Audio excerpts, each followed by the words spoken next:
અભય થઈને નિષ્પક્ષતાથી નિરપેક્ષ રીતે વાસ્તવિકતાનો અરીસો રૂપી સચોટ માહિતી લાવતો સત્યની સાથે અભય ટાઈમ્સ।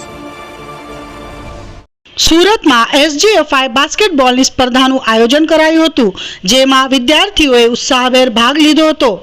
સુરતમાં SGFI બાસ્કેટબોલની સ્પર્ધા જે TM પટેલ ઇન્ટરનેશનલ સ્કૂલમાં 7 ઓગસ્ટના રોજ યોજાઈ હતી, જેમાં બહેનોની અંડર 17 વર્ષમાં 19 ટીમ અને અંડર 19 વર્ષમાં 7 ટીમે ભાગ લીધો હતો, જેમાંથી અંડર 17માં ગજેરા અંગ્રેજી માધ્યમ, SD જૈન, હિલ્સ હાઈ અને GD Goenka school semifinal match માટે પસંદગી પામી હતી, તો અંડર 19માં LP સવાણી, મહેશ્વરી વિદ્યાપીઠ, GD ગોયંકા અને હિલ્સ હાઈ સેમીફાઇનલ મેચ માટે પસંદગી પામી હતી।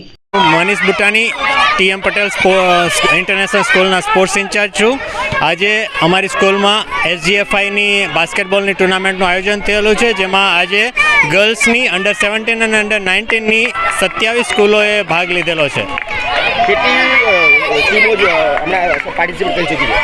20 ટીમોએ ભાગ લઈ લીધેલો છે અને હવે આના પછી લંચ બ્રેક પછી બીજી અંડર 19ની ગર્લ્સને ભાગ લેશે।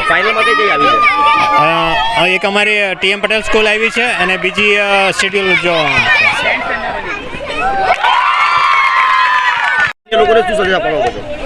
હું જે બી સ્કૂલના પાર્ટિસિપન્ટ છે વિદ્યાર્થીઓને એ સંદેશ આપવા માગીશ કે બને એટલું પોતાના સ્વાસ્થ્ય માટે જળવાય એના માટે કંઈ પણ કરીને કોઈ પણ રમતમાં ભાગ લે, પોતાનું સ્વાસ્થ્ય સુધારે।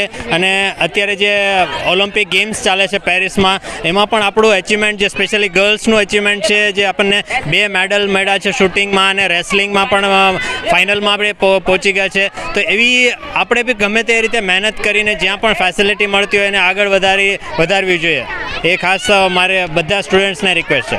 અપડેટ ન્યૂઝ માટે જોતા રહો અભય ટાઈમ્સ, સબસ્ક્રાઇબ કરો અને બેલ આઇકોન જરૂરથી વગાડો।